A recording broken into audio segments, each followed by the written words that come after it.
Hello,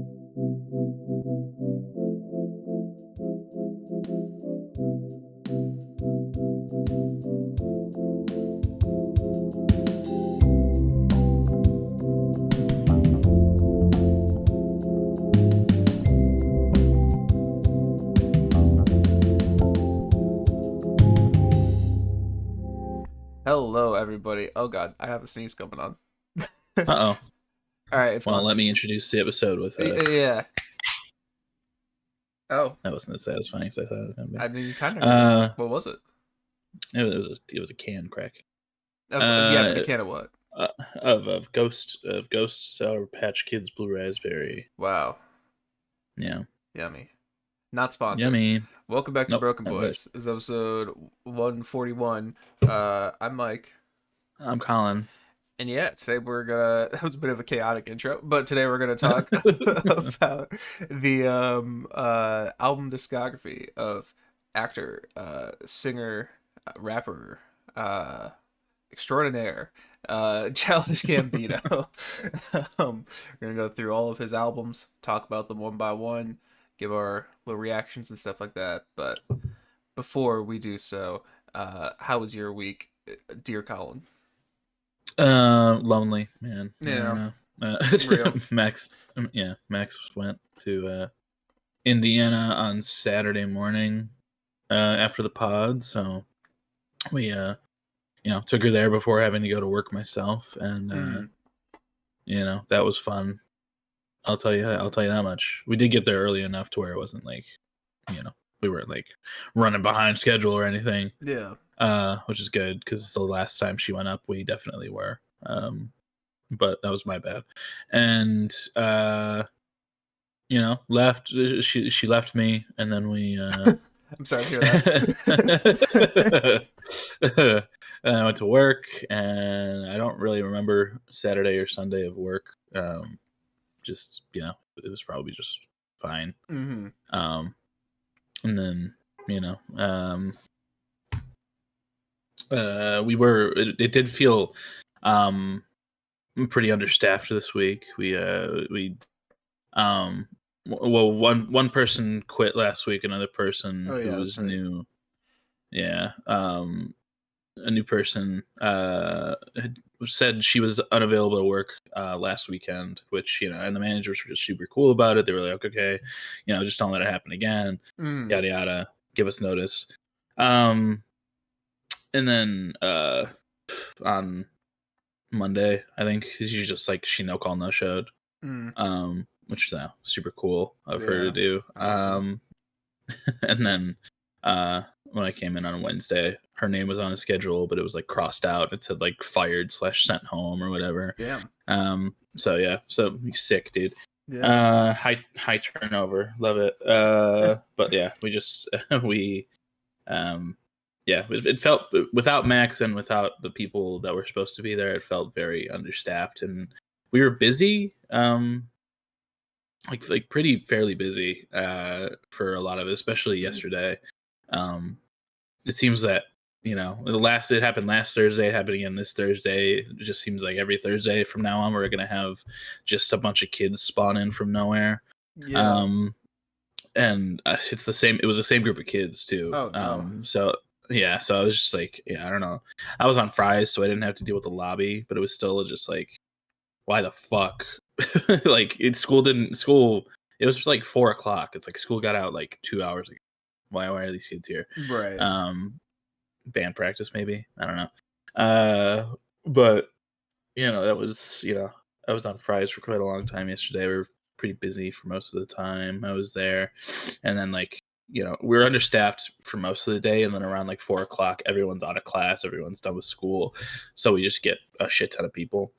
And I was just like kind of standing there doing nothing for a while, and my manager was like, yesterday and Wednesday, I was just like, hey, you can head out. So like, okay. Yeah. It was only like 20 minutes before I was supposed to go anyway, but it's still like 20 minutes is 20 minutes. Yeah. That's a good deal. Yeah. But otherwise work wasn't like awful. had a little outing on Tuesday with Ricky and Garrison. We went to a couple collectible spots around town. Ooh. Yeah, there's one that used to be in the area that the record store we like was. But they moved locations. And I'd been in there a couple times, the newer location, and like it was a cool little spot, a little cramped. Wasn't too bad though. And then this time we walk in, and like instantly my mind is like, what the hell? Because you walk in and it just like it goes way farther back than it used to. And I'm like, whoa. Threw me for a loop. It was like, what the hell happened? I was like, Ricky, whoa. And and I was like, it's like they went into edit mode and just like pushed the walls back. Oh yeah.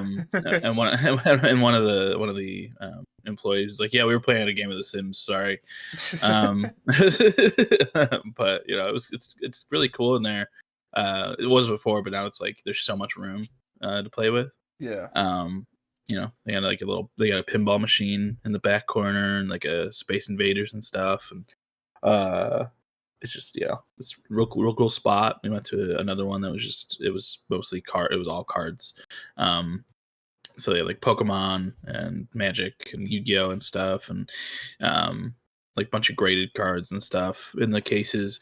And there was one specifically from the Prismatic Evolutions Pokemon set. It's like it's from like the newer generation, but like the big chase cards, which are the most expensive ones, are the Evolutions.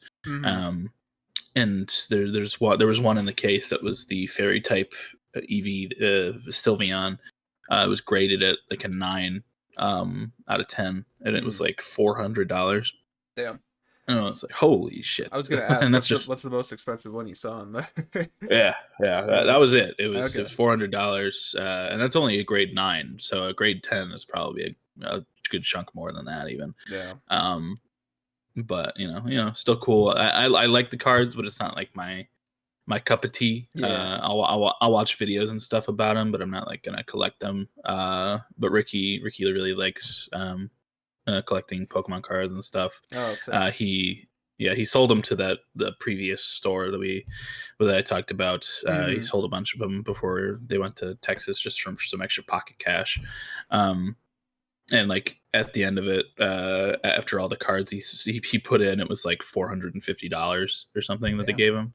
Yeah. So if you want to collect Pokemon cards, if you have a collection of Pokemon cards and need some money, take them to a fucking collectible shop, because they'll give you some stuff if they're good cards. I have some old ones probably somewhere that probably aren't worth a dime.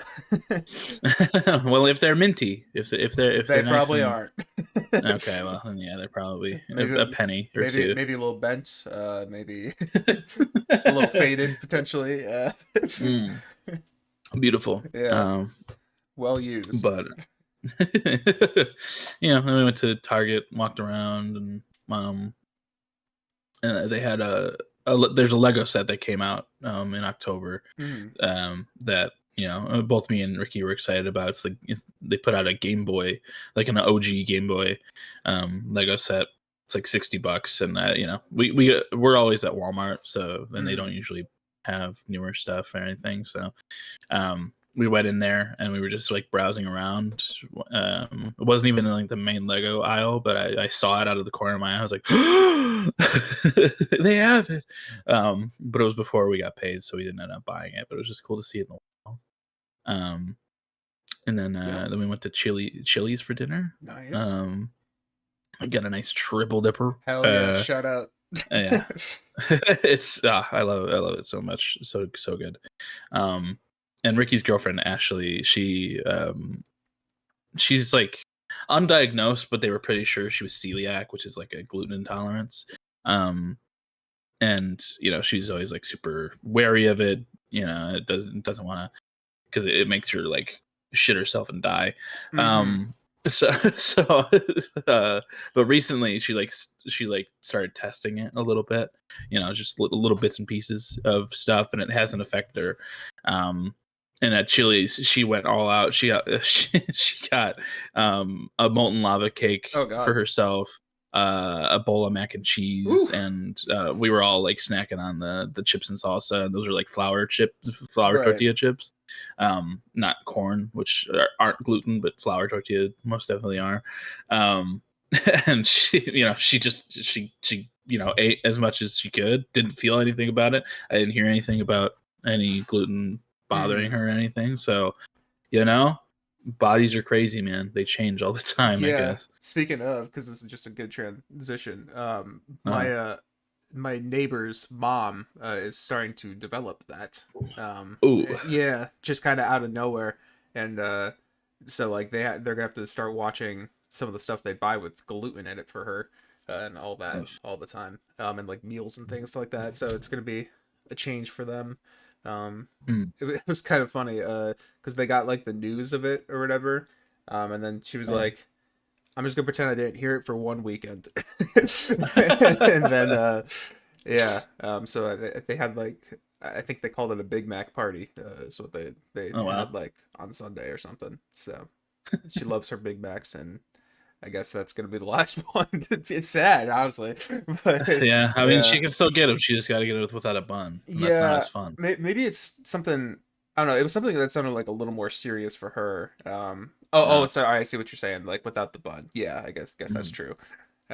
But yeah, I don't know entirely what it is, but apparently it was like, could like, I think they were saying like it could, if she were to continue eating gluten as normal, like it could end up becoming like cancerous or something like that. Ooh, what the Yeah, fuck? yeah. I don't remember entirely what it was, but it was something along those lines, and it was like, no, she's like, gotta stop, pretty Yeah, much.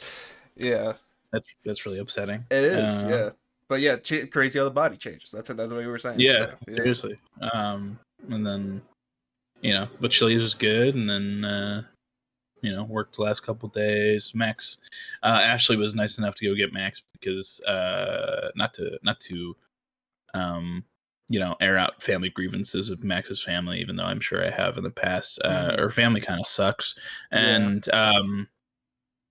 they and Max always gets sick every time she's up there, no matter what. Oh yeah. And she went up there, it was perfectly fine for the first couple days, and then her mom babysits for money, and one of the kids was just hacking up a lung, super gross. And got sent home early that day, but came back like the next one for babysitting, which is like, why are you sending your sick kid to another person's house? Yeah. This is gross. And then also Max's brother was like, congested and coughing, and her mom was like, "Oh, it's just allergies. He's always like this, yada yada." It could have been allergies, but I don't think so because Max got sick. Yeah. And another thing about it was like, another thing that could have been affecting the fact is that after Max is like, "Yeah, I'm leaving a day early because I feel like shit," and Ashley is being nice enough to drive me back, like drive up here and drive me back. So I'm leaving. And her mom got all pissy and was like, "Well, yeah, it feels like you're starting to hate us." um, and then she was like, "It's probably just allergies. There's also mold growing in the bathroom." Oh.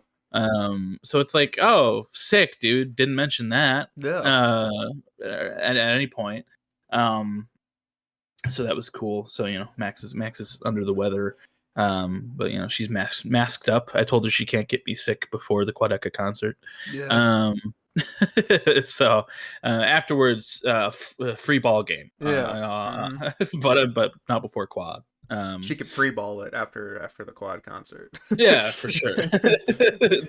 Shove her sick balls all up in my face. Exactly. But but so she's back, but she's sick. So Yeah. but she is stocked up on meds and stuff, so that's all good. That's good. And hopefully being in a house that's not infested with mold and unclean and just generally dirty will help a little bit as well. Yeah. But there's a nice chill in the air now. A couple days ago on Tuesday, even it started getting real nice and fall-esque outside, which really been enjoying that, especially at work because Usually it's hot as balls in there, but I've been in the window a good couple times, and Uh-huh. ooh, that breeze coming in feels very nice. I started Ghost of Yotei Mm. the other day as well. I only played like the first 20-30 minutes of it, but it's sick, dude. The combat is awesome, Nice. and I look forward to experiencing that story more as I go on. Played a little bit more Hades 2, listened to a lot of Childish Gambino. Mm-hmm. Didn't listen to anything other than that this week. I wanted to, but I didn't have the motivation. Yeah. But there are things next week that I do want to check out. Tame Impala and Not for Radio Mm. um, and stuff like that. But this week was just Childish Gambino. I didn't watch any movies. But there are a couple on my radar that I do want to check out. But yeah, that was basically my week. How was yours, Mike? Uh, Kind of uneventful, but so it goes. But it was fine. The week was fine. Just doing the usual of working on music stuff and working on applying places and those types of things. Um, but you know, I guess this week I've been kind of focusing in on Christmas music a bit. I don't remember if I mentioned it. What? I know. I don't know if I mentioned it last week, but uh, there's like a little like 1 hour Christmas chorale thing that happens before our Christmas service at our church that we Hmm. do. And I'm working on a piece with my mom that like she's gonna sing and I'll be on piano. And then my friend Vanessa suggested that we should do like a little bass and something duet as well. So I think we're gonna do a bass and piano duet. And yeah, just Sick. kind of working on those things. Have stuff floating around for other song stuff as well. Like new stuff floating around. Like the juices are flowing. They sure are. They are flowing. But applying places and stuff too. And then just a lot of games. A little too much games, to be honest. Unlimited games, if you will. But Ooh, um mind if uh I do? yeah, I know. um but yeah, I mean I finished Last of Us 2. So I finished my journey of doing everything chronologically. Um Hell yeah. Hell yeah. It was pretty cool. Last of Us 2 chronological mode. I feel like it was cooler for like the first part of the story, and like Hmm. maybe towards like the climactic points it was kind of cool seeing it in order as well. But Hmm. like without getting into any spoilers at all, just because this isn't like a Last of Us theme thing or whatever, the ending is fucking depressing Oh yeah. in complete chronological order. Like it's already kind of bleak in like the main game, but at least there's some stuff that happens that like makes it feel like it's like, oh wow, that's a really really good ending. This time it's just like Yeah. damn. But um yeah, but it was still fun though, doing that. I got all my achievements for Last of Us 2. Well, actually, I should say there was a couple more I had to do on like New Game Plus because there's like a couple achievements for like upgrading your weapons fully and like learning all the Hmm. player upgrades. Um, and like you can't do that in a single run. You have to do that with New Game Plus. So there was there was a night where I was just speed running the chronological mode, and I've never I mean, I like everything was on very light, so it was kind of easy to do. But like even so, like there was some like I got through all of like Ellie's day one in like 20 minutes or so, and I didn't even know that was Holy shit. possible. That's Like, wild. yeah, maybe it was more like 30, but like still like that's a long chapter, and like I was just like zipping through it because I'm like, okay, I need to get to Abby, and I need to get the last supplements or whatever for Abby. It was yeah, but anyways, though that was kind of fun. Um, and I guess my new thing that I will be starting. I mean, I was driving a truck a little bit this week too. Truck driver simulator. American Holy to be shit. specific. Yeah. New job unlocked. New job.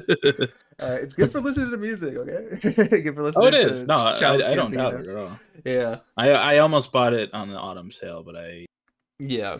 if I had been paid before the autumn sale had started and finished, I would have bought it because Yeah. it had it with the DLC was like 40. I was like, Oh, yeah, that's oh, not bad. if only. I don't even But think it'll be that back. I don't even think that's all the DLC because I don't think they have all of it in a pack yet. Just because Jesus. they're always releasing it, so some of them don't get packs for I guess Oh, a sec. I don't know, but I think that's like most of it minus like the 5 newest states or something. But anyways, okay. um, uh, yeah, it's good for listening to music, but it is a little addictive sometimes. Like a, a little illusion that came into my head earlier this week was like like I don't even know if it's considered a meme, but like the saying like when you got like chips and salsa, and then like you run out of salsa, so you have to you know, get another thing of salsa, and then you run out of chips, so you gotta get another thing of chips. Uh, Sometimes when I'm playing that game, it's like, oh, I'm doing this delivery, let me finish this, and then it's like, oh, I'm listening to something in the background, let me just put on another video, and then it's like, oh, well, I still want to finish this video, so let me just continue playing the game. I've caught myself getting into that loop, and I'm like, that's not good. I need a little more self Yeah. restriction. But, yes. Yeah, so that's the thing. And also my buddy gifted me Shadow of Mordor, which is Ooh. I played a little bit of. I started to play a little bit of, and that shit feels old. Like it's 2014, so like I guess Yeah. it kind of makes sense. Like when I was playing, I was like, okay, yeah, this definitely feels like end of Xbox 360 era.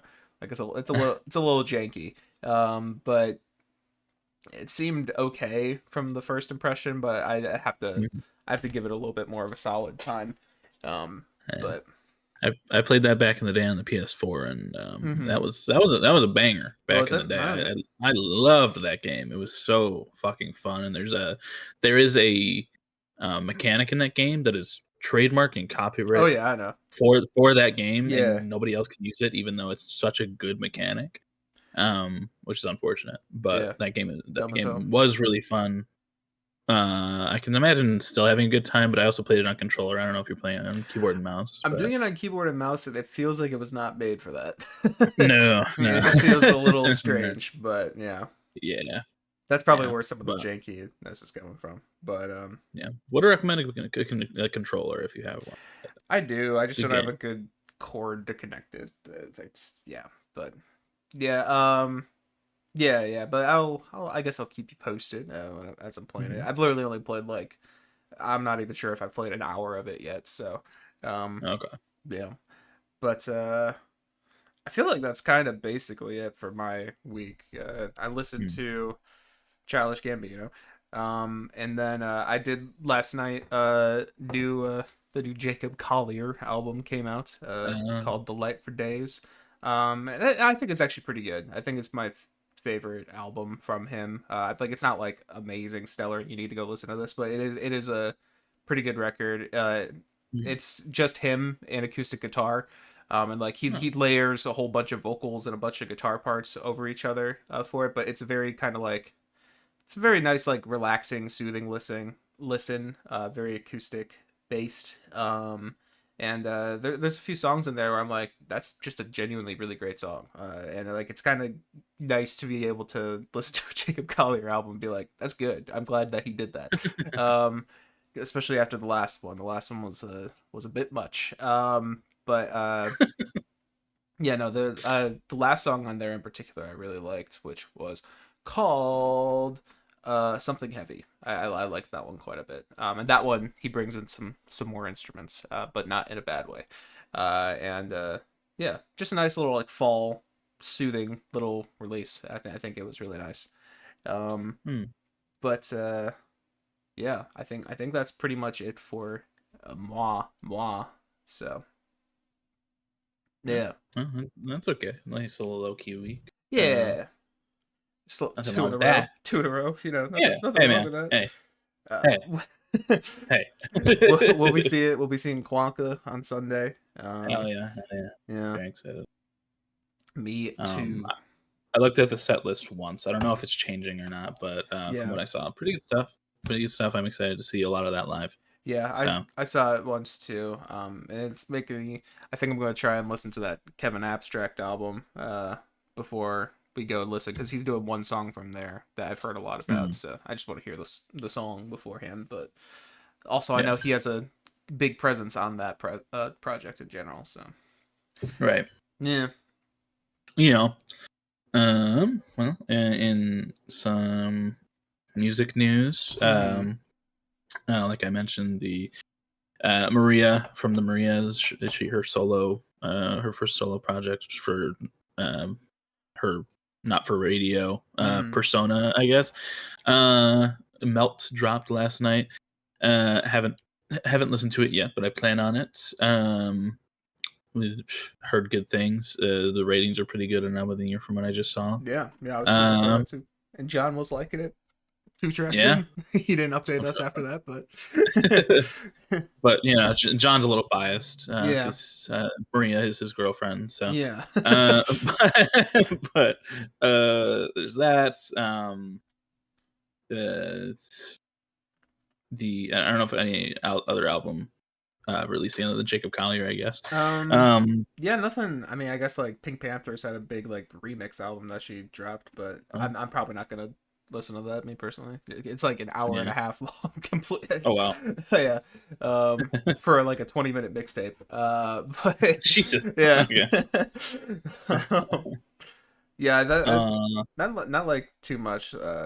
Looks like it came out. So yeah. Next week is Tame Impala hmm and everything, so that'd be cool. And then the Not Like Us lawsuit that Drake you went through and tried to sue Kendrick over got dismissed by the judge, which hmm is really funny. Because it was all bots and Not Like Us wasn't as big as it was, and sure, it was defamation in a way, but you can't really sue over that, I guess, in a real not federal, in a real judge's uh ruling. So yeah, L Drake. Big L. And then I guess the last thing I have, I was seeing videos of it. Billie Eilish had a concert, I think last night or Mm, recently at least, where she was walking by the barricade and some dude just grabbed her, like yeah. around the shoulders or whatever. And the security guard that was with her just pushed him off pretty instantly, Mm, and he got arrested like pretty instantly. There was a few shots, but there was a girl in a bandana that saw it happen and just like chased after the guy and started like cussing him out, yeah. and I'm sure would have done more if the police didn't jump on him right away. Right. But don't do that. Yeah. Agreed.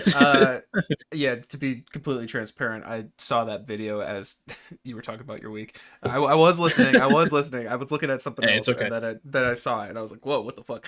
Yeah. And yeah, at first when I was watching it, it looked like just like the angle, it like kind of looked like he like pulled her into the crowd or some shit. Hmm. But Yeah. like, yeah, even so, like that's just fucking awful, and like Yeah. so Don't touch people. yeah, so uh, scary as well, like for her, like I'm guessing. But yeah. yeah. Um, so yeah, don't do that, Yeah. people. And that's scary. hmm But that's all the music I have news a I have. couple Yeah, yeah, things. yeah.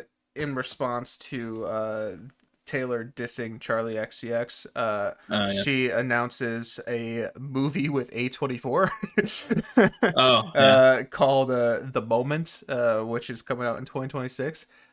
I'm not sure if there's much details about like what it's going to be about or anything. It seems like it's probably based around Brat in some way, shape, or form. But that's kind of interesting. Charlie XCX movie with A24. Um, Yeah. we'll Uh, see what happens with that. What were you saying? yeah. I don't know. I think I heard about that a little while ago. Mm-hmm. Like it was in the works. But I didn't know if it was like a documentary thing or a scripted thing. But it was like, well, I guess documentaries can be directed by other people because it said like it was directed and maybe written, but I don't remember. It was a very flashy, quite literally,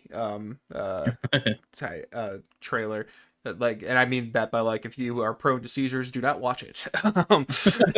But yeah, I have no. It wasn't even really a trailer. It was just kind of like words saying like directed by, starring Charlie XCX, whatever, and Mhm. then Brat songs playing in the background. So I don't know. We'll see what that is, I guess, as time goes. And then the other thing I wanted to mention, I don't remember if did we talk about the whole like comedians in Saudi Arabia thing last week. No, I don't think Yeah, so. I mean, I guess But I remember that was kind of reading like a big thing that was happening. Is like a bunch of comedians were performing like for the Saudi Arabian government, like as like a paid event type thing. Um, yeah. And I saw people comparing it to like, it's not necessarily the issue that they performed in Saudi Arabia, but it's just like the thing they performed at. Like it's kind of the difference between performing at Coachella and performing at like the president's inauguration. You know what I mean? Like it kind of, Hmm. that's kind of what a good illusion that I saw for it. Oh, my throat Yeah. is like wanting to cough or something right now. What the hell is that? Okay. Sorry, that was really strange. Um, I think I'm okay. I'm gonna take a sip of water real quick. Yes. But yeah, that's a gross situation. I saw a lot of people or a lot of comedians were like talking about it on podcasts and stuff. Um, and they were like, "Yeah, I got a lot of shit for that." Or like Pete Yeah, Davidson it was the one I saw who and said Bill that. Burr But was another big one. Yeah, yeah, and it's like Bill Burr. He's usually like a pretty woke guy, yeah, pretty anti-government, at least red government person. So him going to Saudi Arabia, kind of wild. yeah. Though had to be a massive payday. Well, that's why they all Um, did it. Yeah, yeah, fucking. Well, I think one of the biggest things I saw with Pete Davidson, in particular, is like that check must have been so big that it made him forget about like Saudi Arabia sponsoring the death of his father or something like that. yeah, It's yeah. it's kind of true. It's insane. Anyways, but the reason I bring it up though is because apparently a concert was announced. I think for a similar thing in Saudi Arabia, and artists such as Halsey, Post Malone, and our boy Benson Boone are all performing over there, along with a You know, whole list of other people too. three names that I'm not too surprised. Benson Boone. No, yeah, yeah, But the boom! yeah. Especially like Post Malone in the recent years, it's like, Post Malone, yeah, that makes a lot of sense. yeah, I don't know about how I feel about it. Halsey is a little surprising in some ways, just because like Yeah, it seems like usually she's a little socially aware of this type of stuff. But guess not. And then another one, people I don't really know much about. I believe it's him. K Tronada is another one going there, and people are really surprised by that one, just because like he's an openly gay man, and like oh yeah, I don't know. I don't know. I don't know the entire logistics and stuff of Saudi Arabia's views and things like that. I've seen a lot of it recently about like how uh, bad it is there in certain things. But mhm. even so, it's just like kind of wild and big. I don't know if the concert stuff is big yet, but it might be once it actually happens, like the comedy festival. But Yeah, yeah. yeah. Yeah, another thing, like Saudi Arabia, I'm getting less and less into WWE. Mhm. Just I'm kind of like growing out of it again, but also the company's kind of scummy and gross. Because Triple H, who runs the company, and also Vince McMahon, who ran the company and created it and everything, are Mhm. very Republican and very MAGA. Oh, yeah. Um, like especially Vince McMahon's wife, Linda McMahon, is like the head of education department, I think, Oh, yeah, that's right. Yeah. which is you. Mhm. And she doesn't have any qualifications, but neither does anybody in any of those positions in that government. Mhm. But uh yeah, they're one of their big sponsors is Riyadh, which is the the big Saudi Arabia. It's the capital. Yeah. Yeah. Yeah, but like the whatever company is like the tourism thing, and they go over there a lot for certain events, and it's like and every time like the women have to completely cover their bodies when they Right. wrestle. And like certain people can't go, and so some people refuse to go because it's Saudi Arabia, but it's like it's still like you. Yeah. But yeah, that's gross. Yeah. Yeah. That's all I got for music news. One other thing I just saw is the Rolling Stone, who previously did like the top 250 albums Oh yeah. of all time, I think, just dropped the 250 best songs of the 21st century. Oh, I didn't see that. Which I'm looking through the list at the moment, and there's some cool stuff in here. I saw Drunk Drivers, Killer Whales. Oh. I saw the one Radiohead song that I saw so far was There. Interesting. If that's the only yeah. one, that's a very interesting choice. I mean, that's a great song, but yeah, it's at 196. Okay. There's room. And yeah, I saw Money Trees was on here. Marvin's Room, Happier Than Ever. Nice. Is on here at 183. I thought you were gonna mention they had like a top 100 rap albums or something recently too. That oh really? That was very it was controversial because oh man, I don't remember exactly what it was, but like To Pimp a Butterfly was at like around like 50 or something, and then like right after it was like I don't remember exactly. It was something like a Yeet or a Blade or something like that, something along those lines. It was like directly after it. That's hilarious. Yeah. But we haven't done a tier list or a bracket in a while, but we could break this up and do that kind of something. That'd be fun. Like like what do you mean? Like how? Like just like going through the songs and like tier listing them or something. Yeah. But also something I'm seeing on here at 236 is a bar song by Shabuzi. Wow. Which Day and Night by Kid Cudi. 2009 by Mac Miller. Oh, that's a good one. And yes, but these are all underneath Shabuzi. Yes. So as they Shabuzi should be. But yeah, that's another thing. That's pretty cool. Cool. I like looking through those lists. Yeah. When it comes to like or maybe it was Pitchfork who did the 100 rap albums. Actually, it might have been Pitchfork. But either way, like when it comes to those lists, Pitchfork and Rolling Stone, I think a lot of them do kind of thrive off of what's a wild pick we could put in here so that people will talk about our list of music. Oh, yeah. But yeah. In other news, the government's still shut down. Yippee! That's super cool. People are not making money. People, families are not doing great because their livelihoods of people and parents who work in the government aren't making their money. So that's super cool. Yeah. Something good. Hopefully, maybe Gaza and Israel are reaching or it seems to be that they're reaching a deal of some sort to release the hostages and stop the genocide. I hope. We'll see. We'll see. So I think we've talked about a deal maybe happening a few times at this point. So yeah, that's hopefully. Greta Thunberg, who's a big activist in the world, and she's very young. She was kidnapped by Israel. Shit, what the fuck? She was kidnapped by Israel last week off of a Gaza aid flotilla that was heading towards to help Gazans.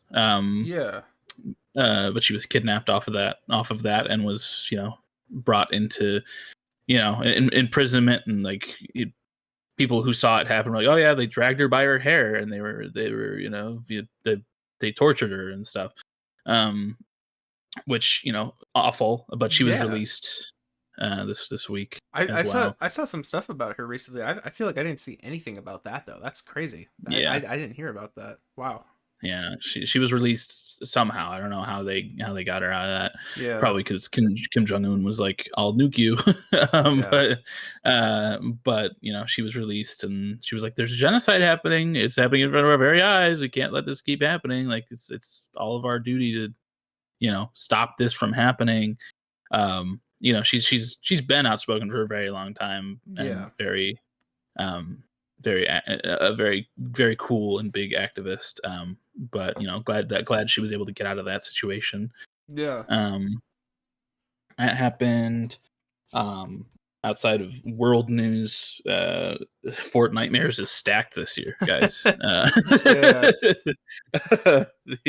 a yearly Halloween event in Fortnite, where they it's like horror movie skins and stuff. And the first year I played, it was like Michael Myers, which is super cool. And but this year, they got Jason Voorhees, they got Art the Clown from Terrifier. They got I thought that one was interesting in particular, just because it's such an infamous type of horror movie, but Oh yeah. No, it's a very interesting pick, but he's so iconic at this point that it's like, okay. Ghostface from Scream is finally being added, which is awesome. The entire Scooby-Doo gang is there, which I'm a little disappointed in the skins, though. I guess it's the Scooby-Doo gang, and like, what are you gonna do with them? Although Scooby is on two legs and in a onesie for some reason. The Repo little robot guys are in the game, are going to be soon, and they look really silly because they made the legs really long. And they have bendable knees. But and then just a bunch of cool stuff. They got a cool Mothman skin. They got but a couple Doja Cats. Bunch of Doja Cats. They also have some decent stuff in the Music Pass too. It's no artist theme this time, but they got like Rocket Man by Elton John's in there. They got I'm forgetting the other ones, but there's some other stuff in there that's pretty decent. I think I saw Joan Jett. And, that was one of them as well. I Love Rock and Roll. But which Rocket Man and I Love Rock and Roll are cool picks, and I want them, which is why I'm kind of debating the Music Pass, but I also don't like the skins as much. Yeah, the skins aren't great, but the first one's just Jane Remover. But it's kind of Jane Remover, isn't it? but the second one I'm not a big fan of, so it's like and those songs will be in the shop. So I was just thinking those newer Jane Remover songs, some of those would go fucking hard in festival. give me Psycho Boost with Danny Brown in there. That's an album I still need to listen to, but I thought you listened to that for some reason. And then I have one other thing for world news. The Minecraft movie 2 or whatever is coming out. Let's go! to everyone's shock and surprise, they are making a sequel to the Minecraft movie in 2027. I can't wait for all of the trailer to be Jack Black yelling, "It's a ghast!" and like shit like that. But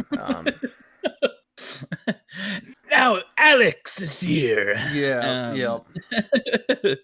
Holy shit, it's the end. Even though I already had Elytra wings in the first movie. We have to defeat the Ender Dragon.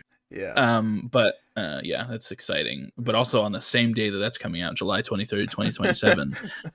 There's already something else happening that day. The second Simpsons movie is coming out. Oh wow, that's right, yeah. So we've had Barbenheimer, but now we get Simpcraft.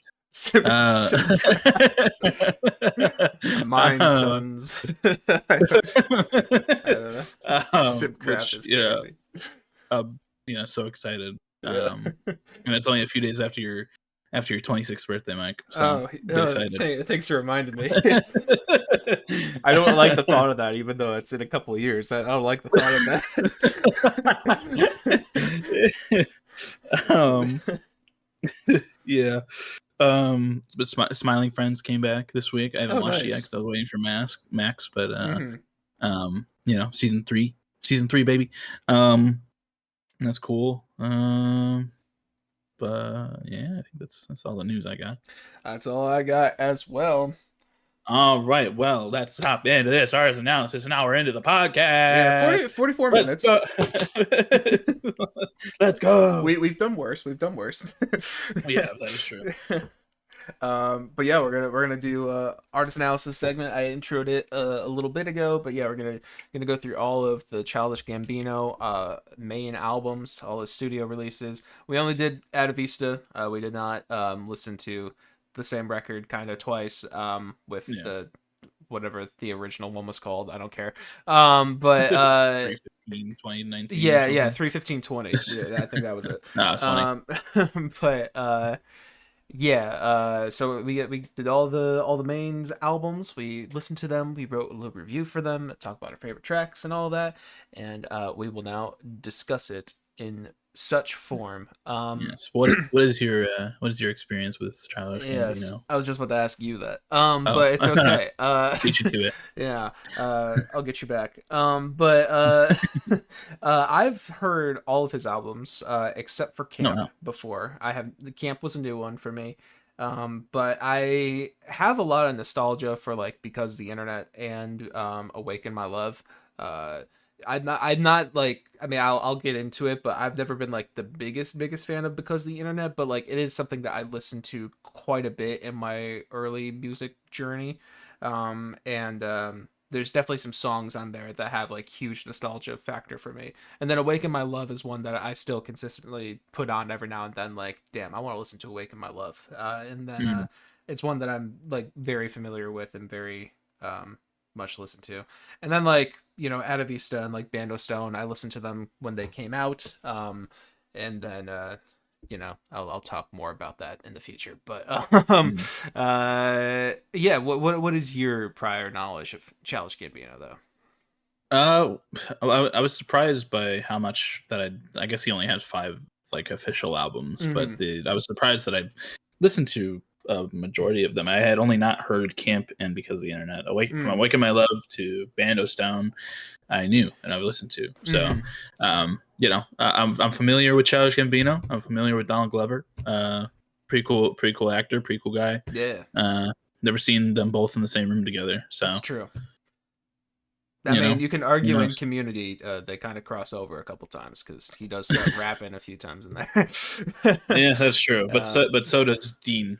So that's true. He did get outclassed by the Dean in a peanut bar suit. God, that is my favorite clip from that show. That is a good one. I kind of forgot that existed until you said it. That's a good one.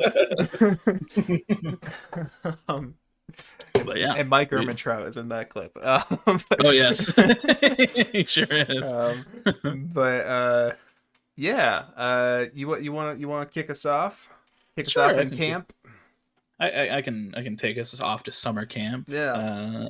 In 2011, Camp was released. And I said this is a pretty good debut with a lot more introspection and openness than I was expecting.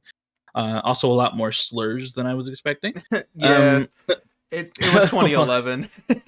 Yeah, a lot of F slurs, a lot of R slurs. I was like, whoa. Yeah. The first one happened, especially the F slur. I was like, wow, wild.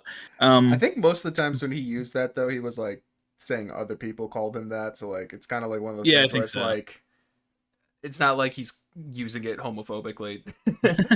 I didn't say it. Somebody else said it. I was just quoting them. Kinda. I mean, that was an excuse back then for sure. So yeah. I said, while it does have those things, this still very much feels. This also feels very much feels like an album from a comedian turned rapper in the early 2010s. Yeah. Which isn't too bad of an aspect, as the goofiness helps with the vibes and the wordplay.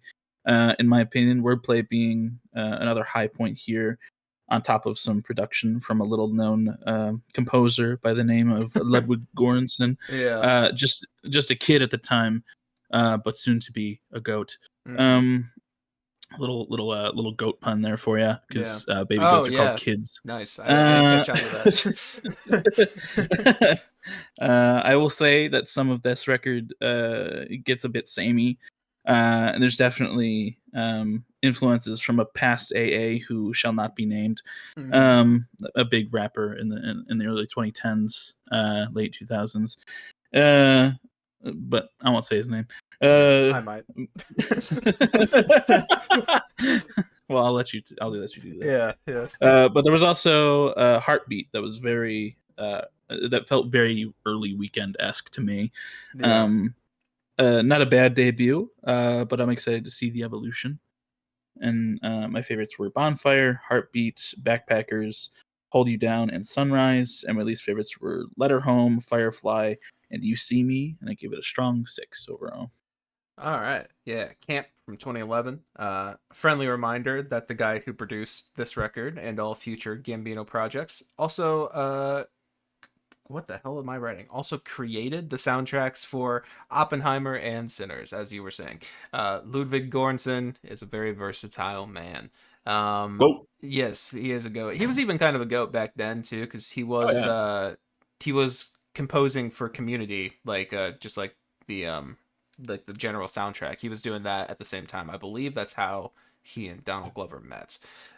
But yeah, so that's cool. Anyways, though, someone who I think is a little less versatile on this album, though, is Donald Glover. Nowadays, he's known as a jack of all trades, showing talents within multiple different fields of art and expression. But I found him to be pretty stagnant on this record, to be honest.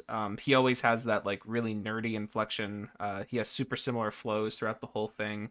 Lyrics either about not fitting in or his attraction to Asian women. That happened a Mm. lot on this record.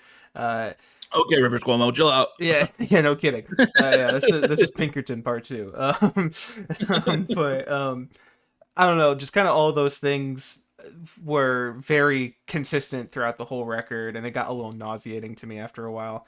I've also heard a lot of comparisons between Gambino and Kanye, but it's like really evident on this one to me. Like this project really feels like My Beautiful Dark Twisted Fantasy / Graduation's Reheated Nachos. Like it's really much in those bags. Mm. But all this being said, I do think there is a bit of a charm to this record, even if I don't love it most of the time. It's clear he's leaning into like the nerdy awkwardness, and the songs feel like they come from a very genuine and passionate place. The Mm. instrumentals are super ambitious too. Again, it feels very My Beautiful Dark Twisted Fantasy, and likely mostly composed by Ludwig, but it adds a nice layer onto a lot of these tracks that I would outright dislike otherwise. Mm. There are some funny lines in here too, buried within the corny punchlines. The whole record feels very juvenile, but in a way that can be endearing from time to time. Except for that moment where he implies he wants to sleep with a Latino girl who he doesn't know if she's 18 or not. That was a line on one of these songs, and that rose an eyebrow for me. But I don't think anything like that happens later on. But yeah. My favorites on here were Bonfire and Outside, and my least favorites were You See Me, All the Shine, Hold You Down, and That Power. And overall, I gave it a decent 5. Yeah, all right. Yeah, All right. I wasn't a huge fan, That's fair. but it's, I don't know. I was surprised by how much that I didn't dislike this record. that's I thought I okay. was gonna dislike it. Yeah, You know, there were still things about it that I wasn't huge on. yeah, Kanye. yeah. But You're saying Voldemort's yeah, name now. yeah. Sorry, I mean, gotta get his Horcruxes. Am I right? Yeah, yeah. Um, But yeah, we move on a couple years later to Because the Internet in 2013. I said there are a lot of people out there who will swear up and down about this album being a classic, and I've always been of the opinion that while it is good, it is very overrated. This album, like the last, is a bit plagued by being of its time, especially in the lyrical content. It's very grandiose, and while it can be a bit pretentious, and I feel like it's doing too much a lot of the time, I cannot deny that the production is really fun and creative to this day throughout the whole project. The track list takes you on a genre shifting journey, and it generally flows pretty well, even if a lot of the actual content to me is just okay. Um, but the middle of this album can fucking hit, man. No Agent 47. Um, it's, 3005 is a genuinely great pop rap cut with an insanely catchy and atmospheric chorus and genuinely introspective lyricism about like coming of age and stuff. Sweatpants is another highlight for me. Just a really fun rap cut with some great bars and some of his best like technical rapping and flow that I think I've heard from him. And speaking of his rapping, in general, it's just a lot better on here than it was on Camp. I wouldn't say it's perfect because it's still not uncommon for him to have like a corny bar or like an annoying vocal inflection on one of these songs. But generally, he sounds a lot more comfortable and versatile throughout the project. The singing is generally better too, with some cuts here almost foreshadowing the vibes of the next album. But despite all of these good aspects, I just think a lot of these songs are fairly weak and focus too hard on being complex and different while forgetting to be like a solid core song in the first place. I also think the album starts weak and ends weak, which is something that takes away from the whole experience for me. But all in all, it's a flawed project, but still one that I enjoy a good bit. Like I was saying before, I do have some nostalgia for this project, so I am interested in hearing your thoughts in particular on the whole thing, since you do not have that aspect. But my favorites on here are 3005, Sweatpants, Telegraph Avenue, Oakland, No Exits, Flight of the Navigator, and Earn. And my least favorites are World Star, The Party, Zealots of Stockholm, and Life the Biggest Troll. And overall, I gave it a light 7. Nice. Yeah, I had tried listening to this album before, but I didn't get through it. So you know, I've heard 3005 because that's like the biggest song off here. But I said as a whole, this record is a lot better than Camp, but I was worried. I was worried for the first half because it started pretty weak. Yeah. There wasn't a lot. I was enjoying past the production, which is also another level completely from the last one. Gambino's flow is good, probably better throughout, and it feels like he was taking this a little more serious from before, not relying on his comedic background as much, though there were still plenty of silly moments around there. Yeah. The album really started to click at Flight of the Navigator, which felt a pretty major tonal shift that I was digging a lot, and from there, it was really banger on banger till the end, where it was also kind of ended pretty weak. Overall, the album felt like a big shakeup from the debut, but I'm sure it can't get much different from here, right?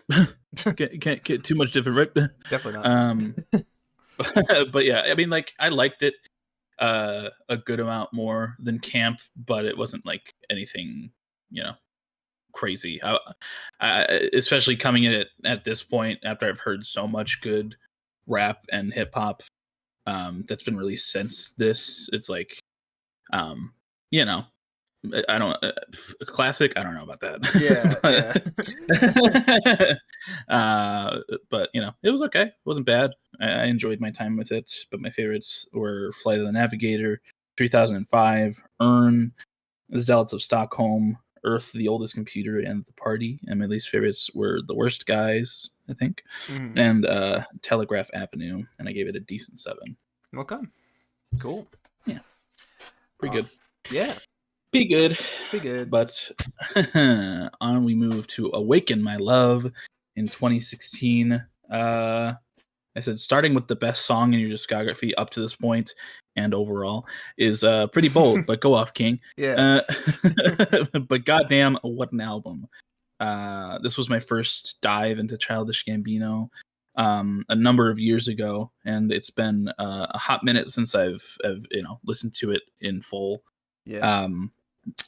But this shit absolutely rips throughout the entire runtime. That soul and funk just absolutely run through my veins and being. and I can't help but just feel the music throughout this record. Minus minus California, there's no comedic goofiness to this one as much, which makes it such a fantastic experience for me. The production is on another level, and the instrumentals, whoo baby, just fantastic, all the way through. It's also bonkers to me that Thundercat isn't on this record, because I feel like a bass line from him would have fucking gone hard as fuck on some of these tracks. But some really, really great shit. And I was thinking about it as I was writing it, but this came out a year after To Pimp a Butterfly, and To Pimp a Butterfly has a lot of that like funk soul influence on it. And I feel like with that being brought into the zeitgeist, maybe that influenced Donald a little bit to throw himself into an album like this, but could have been completely unrelated.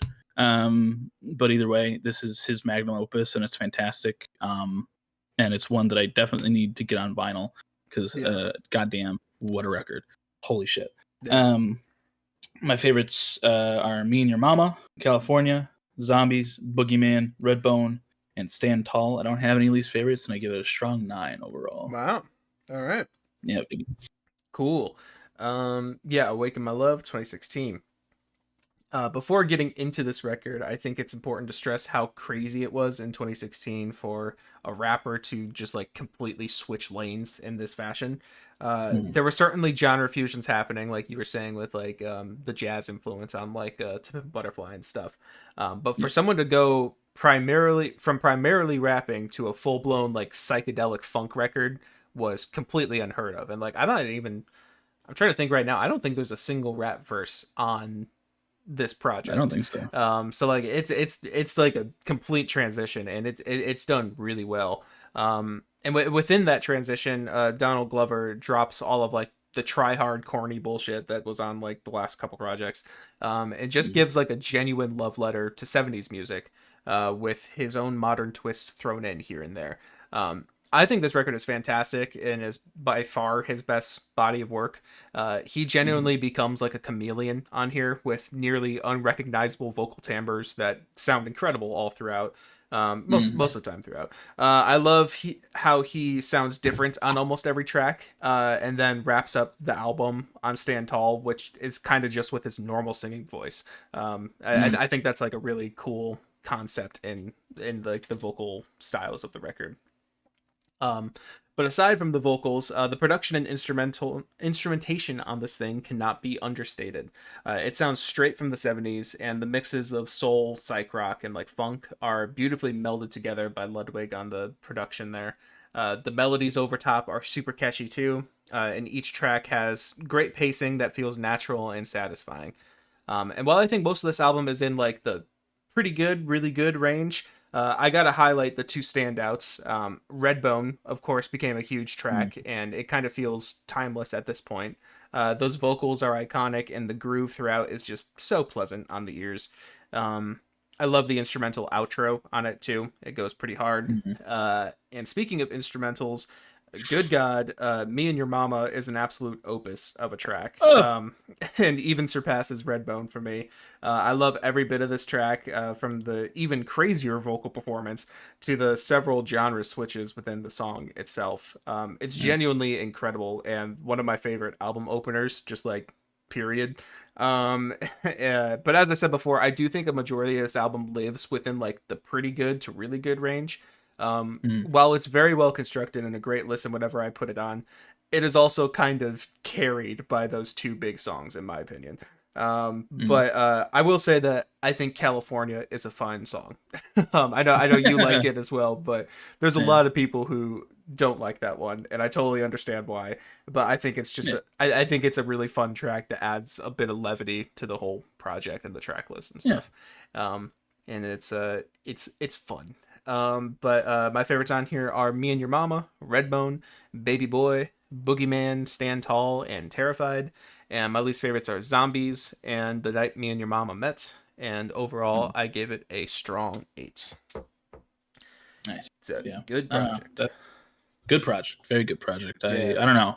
Just revisiting it after not hearing the whole thing for a while just kind of like made me realize how much I love this thing, I think. I completely get it. Yeah.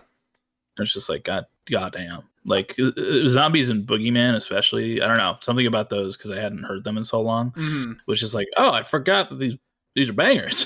Yeah. these are all bangers. Yeah. Oops, all bangers. Oops, all bangers. Yeah. Yeah, no, it's a great project.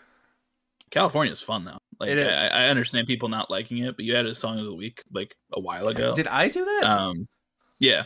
I didn't mean to Steve Urkel that shit, but did I do that? Yeah. For some reason, I felt like you did that, but okay, maybe that was me. Pretty sure it was you. Here, I'll look through your.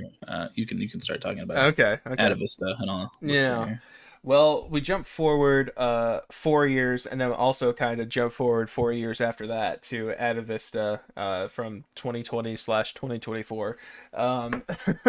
It was a very I don't remember the whole story behind this project, but it was basically kind of unfinished as it was released, and like didn't have any track names. It didn't have a title, and it was just a white picture of an album cover.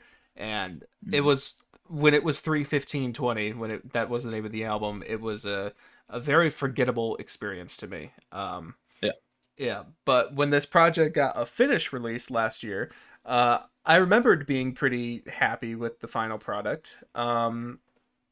Yeah, I just even but now like that I've listened to it again, I just find this project to be super boring, honestly. The fact that this came out last year and I barely remember anything about it should say something.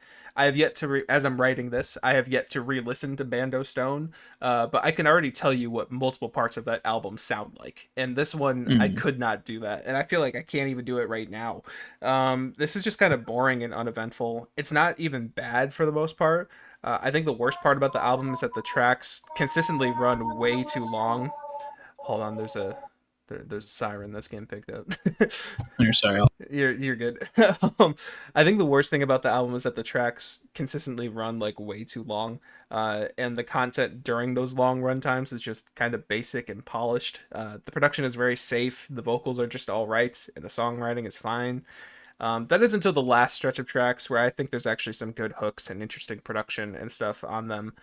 Human Sacrifice, The Violence, and Final Church are a great trio to end the album off on, and admittedly they add a lot of points for me at the end of this thing. But overall, I found the project to be super forgettable, even with a title attached to it. And my favorites are Human Sacrifice, Final Church, To Be Hunted, and The Violence. And my least favorites are Littlefoot, Bigfoot, and Psilocybe. That's what I'm gonna go with. I think so. Something like that. And overall, I gave it like a decent 6, I guess. Yeah. Atavista. I said I had only listened to this album once. I've also never listened to the original, so I have no connection to it or anything like that. While I don't completely dislike this record, it is quite hard to go from the previous project to this one. Yeah. Donald does more singing on this one as he did on the last one, which I do prefer to his rapping, I will say. And that's a positive. But a lot of the songwriting wasn't really hitting for me, especially Littlefoot, Bigfoot. I did remember liking that song when I originally listened to this record, but on the second listen, I was like, whoa, okay, that's not good. Annoying. Littlefoot, Bigfoot, get out the way. Yeah, no, it's just, it's just what songwriting wasn't hitting. And I feel like a good few tracks could have been left on the chopping room floor. The production is, of course, still very well done, and fits the feeling of the record very well. And the features were pretty okay. Didn't hate any of them. I don't think. Like Ariana Grande was pretty good, and 21 Savage, he does his thing.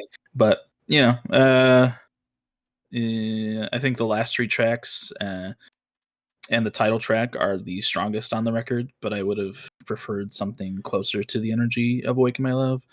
Definitely not a bad record, but not the most entertaining thing after just listening to Awaken My Love for sure.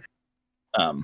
My favorites were Etta Vista, The Violence, Final Church, Human Sacrifice, and To Be Hunted.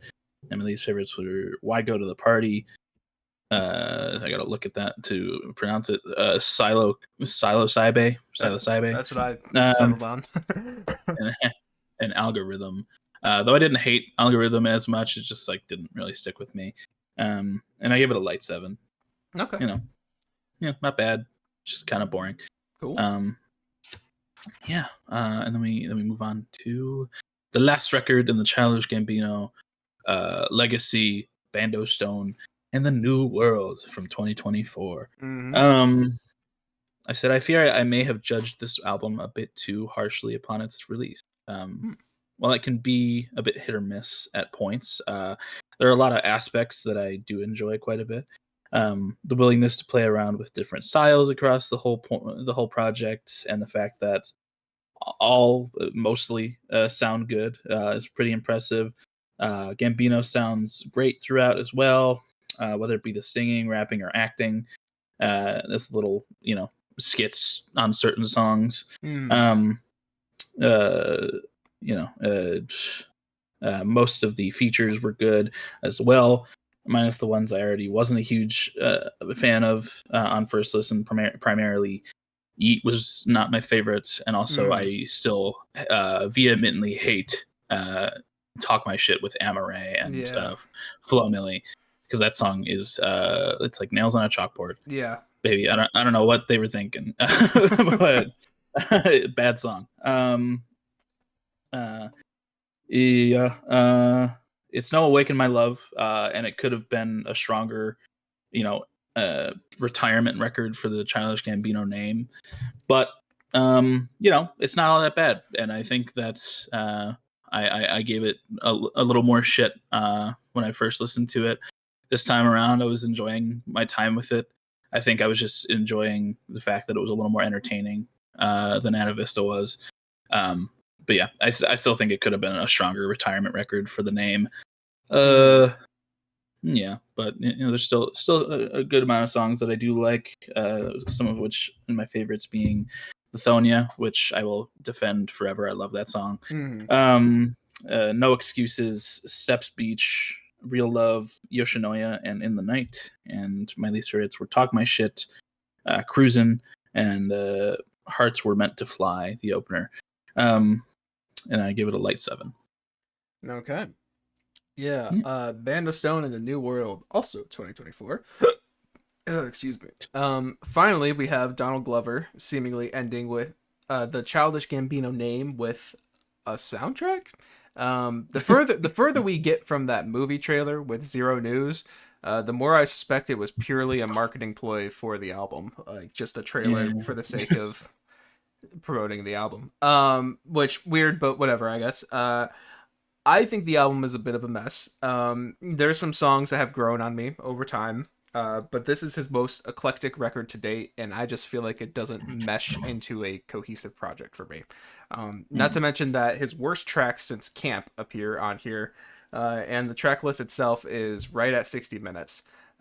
It's long, it's bloated, and I think it's a mixed bag too. But there is some great stuff in here. I had a weird beef with Lithonia for some reason, but it has grown on me quite a bit over the last year. I think I just didn't like the vocals for some reason on it, but it didn't bother me this time around. So I don't know. I wish more of this album had that sound, to be honest, because it's more of a one-off in the track list. But it's okay. No Excuses with Kamasi Washington, based pick, by the way, in an official Ludwig credit on like a 7-minute epic for No Excuses.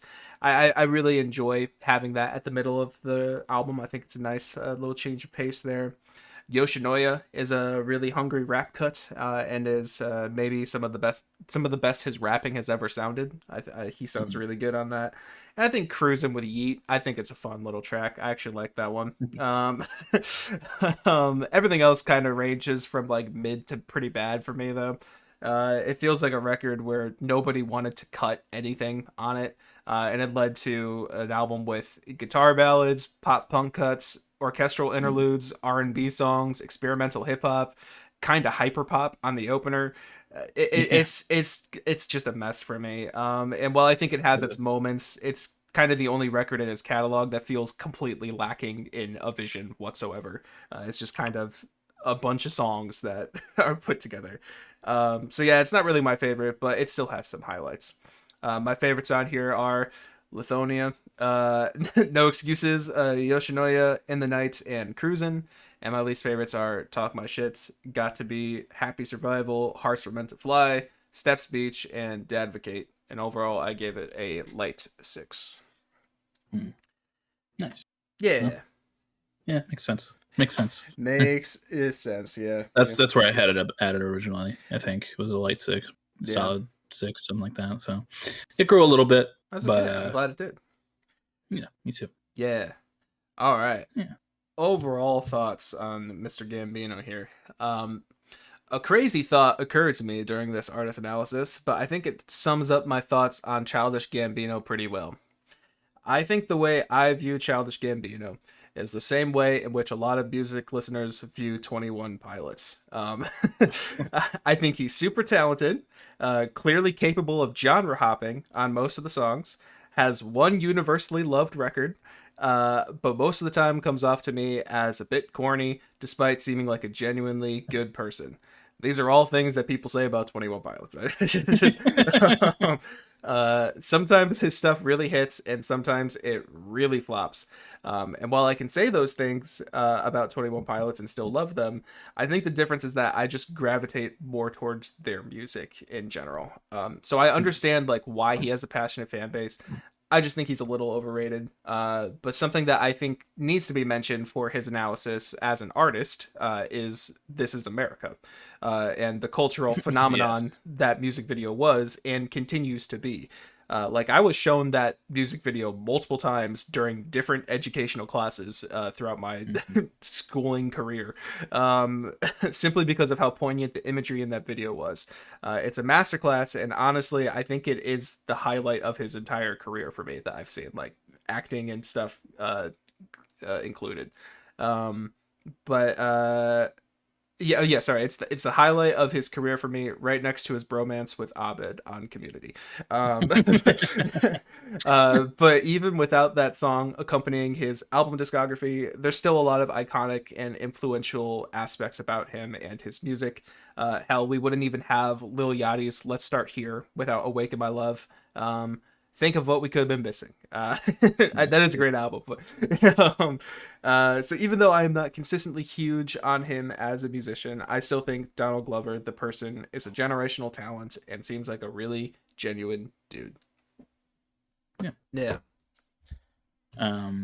My overall thoughts are from comedian to eclectic actor and music artist, Childish Gambino, aka Donald Glover, is probably one of our most unique AAs, I would say. Okay.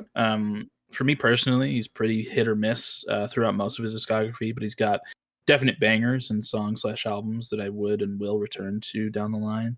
Donald Glover is an insanely talented dude, and I'm sad that he decided to retire this persona, especially seeing what he was capable of on "Awaken My Love" and of course the thing that you just mentioned that we didn't mention throughout This Is America, Mm-hmm. crazy cut that I Yeah. also experienced a lot in school. And I pretty vividly remember watching that video for the first time and Yeah. like mostly understanding it, but also being pretty clueless as to what Yeah. Same as to here. what was happening. But even now, unfortunately, it still very much applies to America. Mm-hmm. And well, he's great at his commentary.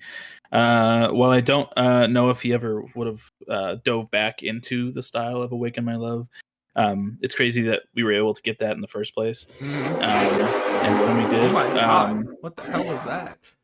that's a car. Every fucking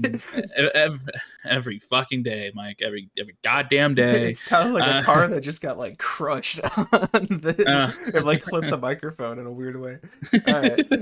yeah. So this was an interesting one that I'm glad we finally got to because he's been on the wheel for a while. Mm, So um, you know, hit or miss for me, but I'm glad that the people that really enjoy him do really enjoy him. Yeah. And I just think I enjoy him as an actor more than a musician, but he definitely still has a lot of good shit under his belt. So yeah. In my album ranking was Awaken My Love, Because of the Internet, Bando Stone in the New World, Atavista, and Camp, and I gave him a light 7 overall.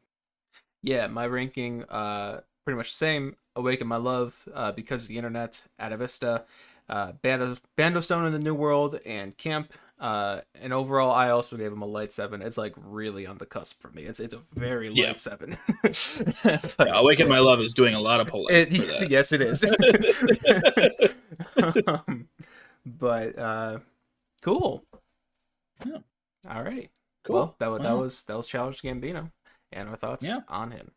Definitely go check out Awaken My Love. Yes.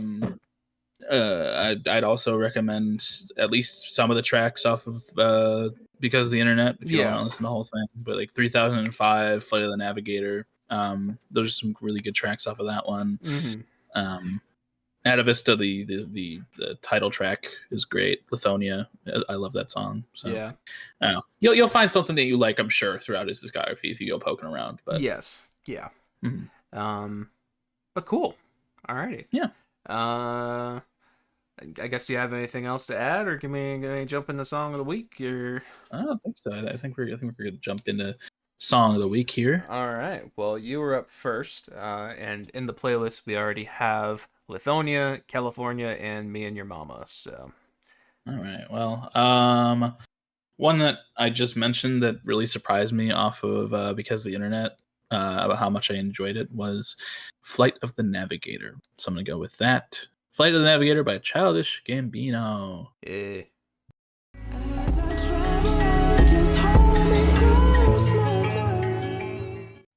All right, that was Flight of the Navigator by Childish Gambino. What'd you think, Mike? I think that's a really nice song. It's one of my favorites on there too. It just has a really nice, relaxing vibe to it. It's kind of hypnotic in a way. I really love how those guitars sound.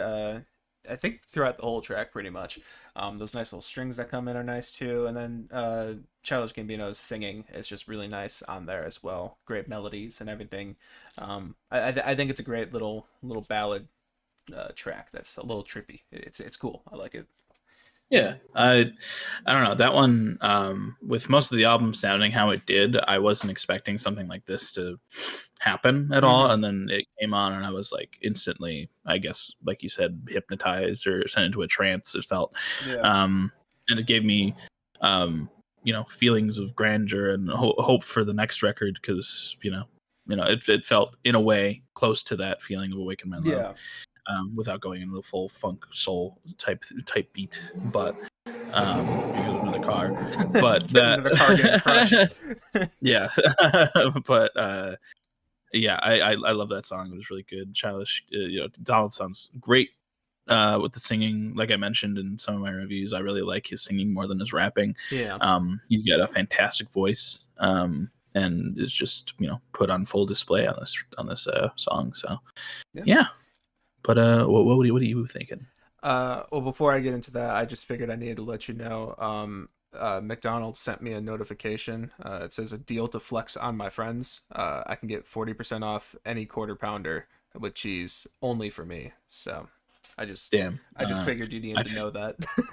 I feel extremely flexed on right now. So just wanted to let you know your place. And for song of the week, there's a lot of choices I was going between, but I feel like it'd be wrong if we went through this artist analysis and having multiple picks from him, and no one chose this one, so I think it's only right for someone to choose Redbone by Childish Gambino.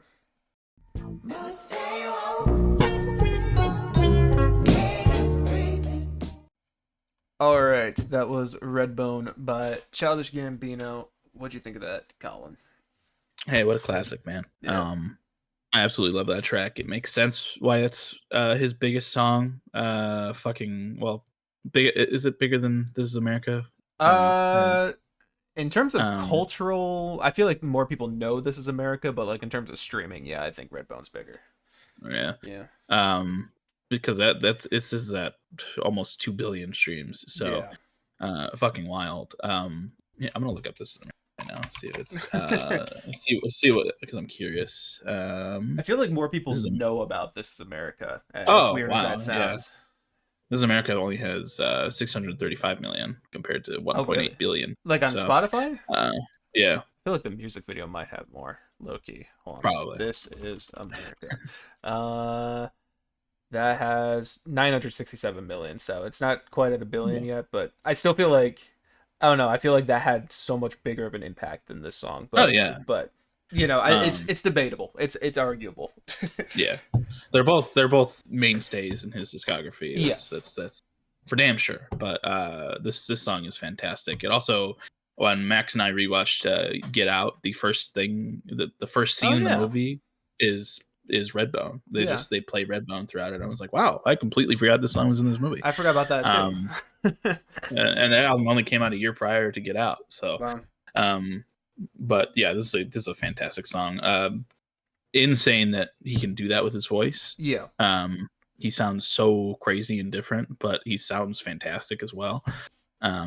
Just it's a great song. Love Yeah. it. Yeah, no, it's really great, like you were saying, like that.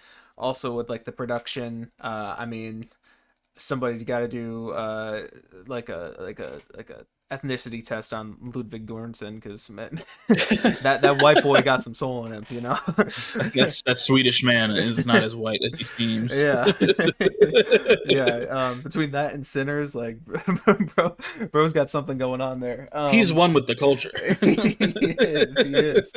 But yeah, no, I mean like the instrumental is just absolutely insane on here. Like I don't know, do you use headphones when we do these? Yeah. You do? Okay. Yeah, so I'm sure you heard it too. Like there's just so much like atmosphere on this track that sounds so good. All the little synths, like they're like separated from each other in like the perfect ways where you can pick out each of them and what they're doing. It sounds like it's a full band doing this shit, and like it's a perfect blend of stuff. And like I said, that groove is infectious. I love that build at the end too. The instrumental, it's so good. I love it so much. There's it's a well deserving of being arguably his biggest song. So yeah. Yeah. And we gave a lot of props to Ludwig throughout this thing, but just wild. This I'm looking at his wiki right now, and just Yeah. the line of movies from 2023 to 2026, just in that, fucking Oppenheimer, Sinners, Mandalorian, and Grogu next year. Yeah. And The Odyssey, which is the next Oh yeah, that's fucking right. Christopher Nolan movie, which like fucking wild. Him and Ryan Coogler are very tight, it seems. Oh yes. So Yeah. just a goat, just a goat working with a goat. Yeah. A few goats actually. Here goes. So. No kids. And yeah, I'm glad they're bringing him back for that Grogu movie because he also composed the theme to the original Mandalorian. Yeah, yes, the original theme. Yeah, that's him. That's him. That was around the time when I started being like, oh, I really like this guy because I think I already knew him from being on these Gambino projects, and then also I don't think I knew Community at that time, but even so, just knowing that like, oh, this guy's producing hip hop stuff and composing for The Mandalorian, I was like, this is sick. I love this guy. So I was a little bit early on the Ludwig hype train before the big ones, but yeah, dude's insane. Anyways, song's great too, and Yes. yeah, I think we can do some wrapping up unless you got anything else. No, I think we're all good. If All you right. Well, if you're listening on streaming services, thank you very much. We appreciate you, and we love you to death. One could even say, Mwah, mwah. moi moi. And you can come on over to YouTube though, where we are under the same name, Broken Boys, capital N, BOIS. You can see our Mhm. beautiful profile pictures, which are moving sometimes when I'm actually tabbed into Discord. A lot of times I just stare at my OBS screen, and when I do that, it doesn't do the animations. Um, anyways, so you can see our beautiful animations right now. Bing Bong is getting squished, and when Colin talks, Yeah, the little Monopoly man runs away with some McDonald's fries. he sure does. Um, I can never escape, Yeah, and he can it's here forever. can never escape the Monopoly man. And Ray Kroc. yeah, and yeah, you can see those, but more importantly, we got a whole bunch of stuff in the description. Song of the week playlist, like that segment we just did. Mhm. We've got a lot of songs in there. Well, first off, we got 3 playlists down there. We got one for me, we Mhm. got one for Colin, and one for both of us combined. And in those playlists, you can find Redbone by Childish Gambino or Flight of the Navigator by Childish Gambino, as well as a few other Gambino songs and a whole bunch of other stuff from the inception of this podcast. So go check those out. Give them some love.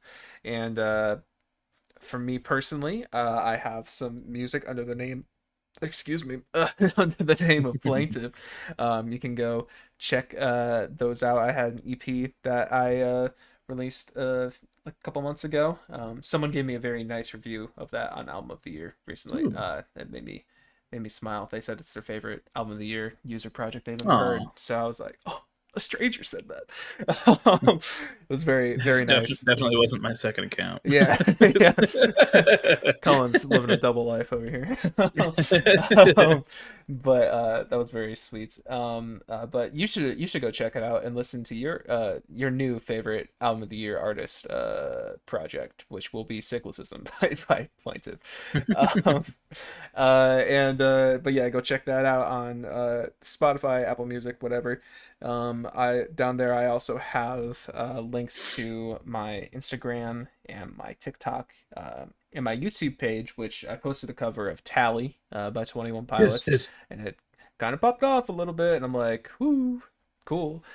So go check that out. I enjoy that cover. And what else is that's about all I care about for me. In terms of my relation to you, dear viewer, um, man, you know what? I'm just sorry. I'm gonna be a little uncreative again this week, but Yeah. if you look at the album cover to Because the Internet, I just have that exact same blank stare looking at you right behind you, viewer. Um, maybe I'm like down the street from you or whatever, but like that's the exact like stare. I'm just staring at you like that uh, behind He's you, listening viewer. at Ada Vista, and that's the expression that's on his Honestly, face. real. That's very real. Just staring at you, behind you. That's me. And Colin over here, he runs our Twitter page where he Mhm. tweets about or X's. He tweets about where what are when videos are posted and updates things when they need to be updated. So go check that out. Give it some love. But he also Mhm. runs our Instagram page and our TikTok page where he posts clips of us being funny silly little dudes, and he just posted a new one this week of Mhm. his editing from the vlog last week. Yes, yes. First one in a while. Mm-hmm. But felt like it was the right thing to do. Absolutely, go check it out. Give it some love. It's a great little clip. Well, compilation of clips really, but go do that. And Mhm. he also has a couple personal things. He has an album of the year page where he rates and reviews music. I have one of those too, by the way. I forgot to mention that. This isn't my time right now. And then he also has a letterbox where he rates and reviews movies. I think you said you didn't get a chance to watch anything this week, right? Not this week, but I Yeah. have a couple on my list that I am wanting to check out pretty soon here. Hell yeah. Go check Get it out. excited, Get excited. letterbox heads. Be follow him you'll be the first to see it before we even talk about it. Yeah. And Colin, what is your relation to our dear viewer? Well, as you are behind our dear viewer, with that blank expression on your face listening to Mm-hmm. Ada Vista, I am also making a face that he's making on a album cover well, not him specifically, but a face that is on an album cover. I'm making the same face as the person on the Awaken My Love album cover. Yeah. because I am currently listening to Awaken My Love. That's just your soul putting me in your euphoria. soul's ascending. Yeah. Yeah. It's euphoric, and I'm having a great time. And you're jealous. You're looking past our viewer and see my face, and you know exactly what I'm listening to, and you're just like, that's making that blank expression on your face. You feel it deeper into your soul because of that. Yeah. But our viewer is gonna be curious as to why I'm making such a crazy euphoric face, and they're gonna tap me on the shoulder from in front of me, just to be like, hey, you okay? What's going on? And I'm gonna take out an earbud and be like, oh, I'm good. I'm just listening to Awaken My Love by Childish Gambino. Just a great album that you should check out, of course. And they're gonna be like, oh, I heard about that on a podcast. And they're gonna go, wait, hold on, that's your podcast. You're Colin from the BrokeN Boys podcast. And I'm gonna say, yeah, I am. Thank you for listening. That means a lot. And I'll be like, look behind you. Mike's listening to a not as good album. And they're gonna look behind them, see you, and then be like, oh, damn, you're listening to Vista, aren't you? I just have that same expression. I just nod my head just a little bit. Exactly, just a little bit. And I'm gonna say, you know what'll make them feel better is if we engage in this embrace. And what I'm gonna do is I'm gonna, with consent, of course, I'm gonna hug our dear viewer from in front, and you're gonna hug them from behind, and I'm gonna give you one of my earbuds so you can also listen to Awaken My Love and feel a little better. And as we both listen to me and your mama, our faces are both gonna contort into that euphoric expression. Wow. And we're gonna open mouth kiss right next to our dear viewers with that expression. Yes. And this is on the streets, so everyone's seeing this and being very confused and upset, but it's worth every penny, I guess. And we're gonna open mouth kiss right next to our dear viewer's head in this embrace that we like to call the love cage. And if you would like your very own love cage, all you must do, dear viewer, is drop your address in the comments below, and we will find you. You won't know when, you won't know where, but we will find you and give you your very own love cage. So drop that addy, folks.